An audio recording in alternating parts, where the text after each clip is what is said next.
there. Subscribe to my channel. And also press this bell icon.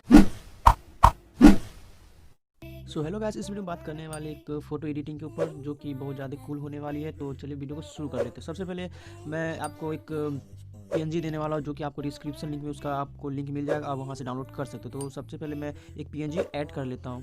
PNG का एक frame है, उसको मैं ऐड कर लेता हूँ। आप ये देख सकते हैं मैंने एक पीएनजी ऐड कर लिया जो कि ये अभी फ़ोटो फ्रेम ही है। तो इसमें सबसे पहले आप इसको अपना इसको फिट कर लीजिए फुल स्क्रीन पे। इसमें फिट करने के बाद इसको ओके कर देंगे। इसमें सबसे पहले अपने एक जो भी पहले का जो आपके पास एडिटिंग फ़ोटो या तो वो ऐड कर ले, या आपके पास सेल्फी फ़ोटो तो वो उसमें ऐड कर ले। तो मैं सबसे पहले ऐड करने का तरीका मैं बता देता हूँ। यहाँ पे देख सकते हैं मैंने इसमें 4 फ्रेम है, फ़ोटो फ्रेम है, तो मैंने 4 फ़ोटो सेलेक्ट किया। तो इसमें आप सबसे पहले ऐड करने के लिए आपको सबसे पहले या तो यहाँ से आप फ़ोटो जो सेट हो रहा है यहाँ से सेट कर लीजिए।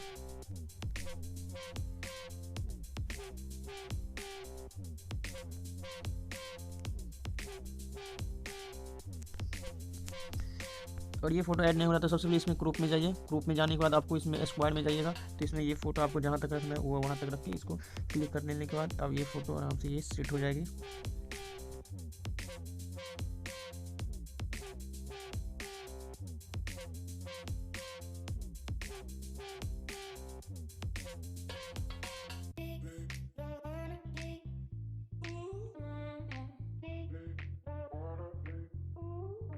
को यहाँ से क्लिक कर लेना है।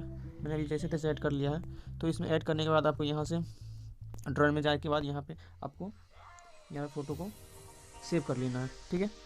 तो इसके बाद दूसरा फ्रेम ले लेता हूँ मैं। इसी तरह आपको एक और फ़ोटो फ्रेम मिल जाएगा, यहाँ से ये देख सकते हैं। तो इसी में 2 फ़ोटो आप सेलेक्ट करके इसमें भी ऐड कर सकते हैं, जैसे मैंने भी ऐड किया है। फ़ोटो ऐड होने के बाद आपको इस तरह नज़र आएगा। एक और फ़ोटो फ्रेम है, उसको भी उसमें में फ़ोटो में ऐड कर लेंगे। 1 मिनट, ये देखिए इसमें भी आप अपने 3 फ़ोटो ऐड कर सकते हैं। तो आप इसको सबसे पहले आप जो बैकग्राउंड इसके पीछे डालना है तो उसको सबसे पहले ऐड कर लेंगे आप। यहाँ पे देख सकते हैं मैंने इस बैकग्राउंड को ऐड कर लिया। अब 3 फ़ोटो फ्रेम था, 3 अलग अलग साइज़ के, तो सबसे पहले इसमें ऐड कर लेंगे उसको। यहाँ पे देख सकते हैं मैंने अभी 3 जितना भी अभी फ़ोटो फ्रेम मैंने यूज किया है सबको मैं सबसे पहले ऐड कर लेता हूँ। सबसे पहले इसको ऐड कर लेता हूँ।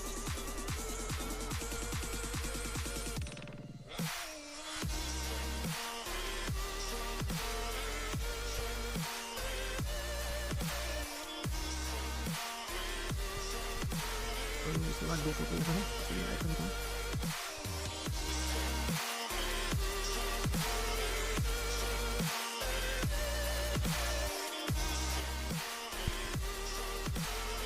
तो इस तरह आप यहाँ पर फ़ोटो सेव कर लीजिए। सेव करने के बाद आपको यहाँ से कुछ करना है, आप यहाँ पे जो फ़ोटो आपको ऐड करना है वो फ़ोटो सबसे पहले ऐड कर लेंगे। मुझे ये फ़ोटो अभी ऐड करना है तो मैं इसको सबसे पहले क्रॉप कर लेता हूँ, मतलब कि बैकग्राउंड हटा देता हूँ। यहाँ पे कट आउट लिखा है तो यहाँ पे सबसे पहले पर्सनल में जाएंगे। पर्सनल में जाने के बाद ये आप ऑटोमेटिक यहाँ पे सेलेक्ट ले लेगा। तो सेलेक्ट लेने के बाद आपको जहाँ पे अभी देख रहे हैं कि यहाँ पे जो छूट रहा है वहाँ पर सबसे पहले ठीक कर लीजिए। तो इसमें थोड़ा मैं ऐड कर लेता हूँ और यहाँ से आप इसको सेव कर लीजिए।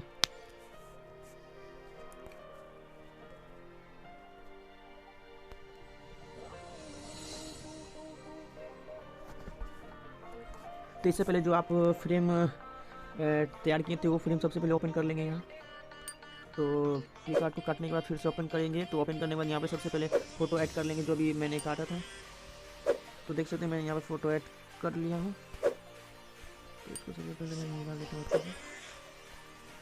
तो फ़ोटो यहाँ पे देख लेते हैं। फिर सबसे पहले आप फ़ोटो को बैकग्राउंड के साथ अच्छे से काट लेता हूँ, फिनिश कर लेता हूँ। उसको स्मूथ कर लीजिए सबसे पहले आप, बैकग्राउंड के साथ ये मिक्स हो जाए।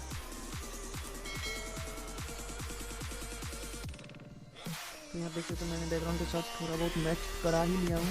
यहाँ पे देख सकते हैं यहाँ पे बहुत ज़्यादा स्मूथ हो चुका है। तो अच्छे से करिएगा ना, मैंने वीडियो को पॉज कर के ही बनाया है। तो यहाँ तो आप देख सकते हैं मैंने यहाँ पे भी सेलेक्ट कर लिया है। तो इसको सबसे पहले मैं थोड़ा सा मैं देखता हूँ एडजस्टमेंट करके, थोड़ा सा मैं ब्राइटनेस देखता हूँ क्या होता है।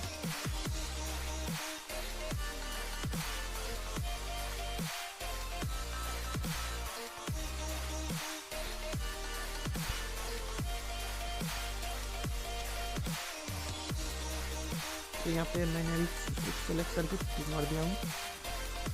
ये मेरा फ़ोटो अभी तैयार हो चुका। और इसको सबसे पहले आप फ़ोटो को सेव कर लेंगे। दो में जाने का यहाँ पे सबसे पहले फ़ोटो यहाँ पे सेव इमेज कर लेंगे। अब इसको सबसे पहले लाइटरूम में खोलेंगे। तो आप देख सकते हो मैंने अभी लाइटरूम में इसको ओपन कर लिया। तो इसको सबसे पहले आप थोड़ा सा यहाँ लाइटरूम में इसमें थोड़ा सा मैच करवा के देखते हैं कैसा लगता है।